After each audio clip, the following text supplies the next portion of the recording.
In previous chapters, we had worked on cookies, database, and sessions, and working with Laravel's models, controller, and all that. This chapter we will focus on forms, HTML forms, how they are created in views, how it takes the input from the user, and how it interacts with the models, and so on. Now, as you can see, we have already served the Laravel project in under this port number 8000. So now let's create a form. Let's focus on how creation of the form takes place in Laravel. Laravel provides various inbuilt tags to handle HTML forms easily and securely. For that is a point to be noted. All major elements of HTML are generated in Laravel. To support this, we need to add an HTML package with the help of a composer. So as you can see, one command prompt is already there. Let's redirect to my folder, that is sample project.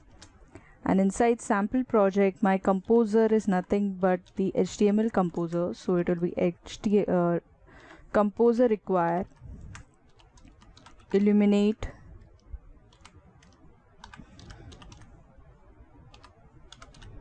HTML. Okay.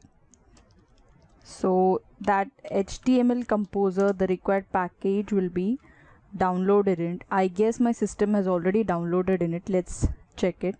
So it takes a while. It downloads the required packages, and it also says that it needs a class loader or something. So let's wait for a while. Let's see how it's working. Once this is downloaded, we need to create a form after the registration under app.php and routes.php. So it takes a while, so we need to hold on. A little bit of patience is also required over here. So now you can see it is loading composer repositories with the updating dependencies. It checks for the dependencies, and later it also installs this package which I mentioned over here, illuminate HTML.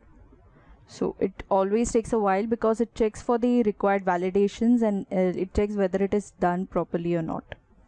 Yeah, so now you can see that there is nothing to install or update. It means the required illuminate HTML is already been installed, and it later mentions that it's generates an optimized class loader. Other thing is that you need to go to the folder, sample project folder, which is in C drive, sample project, under app HTTP. So under app HTTP you will see the controllers, but inside the app there is also one more thing. Inside config there is something called as app.php. So we need to add this package, whatever we have installed right now, to the Laravel configuration file, which is nothing but an app.php, and we need to do it inside this particular file, and that will be done under providers section. So let's search for providers where it is, as it's quite a long file. Yeah, the providers is mentioned over here. So here I will add the package, that is HTML service provider class, in the similar way as we have for Vue. So here I'll add a class illuminate HTML,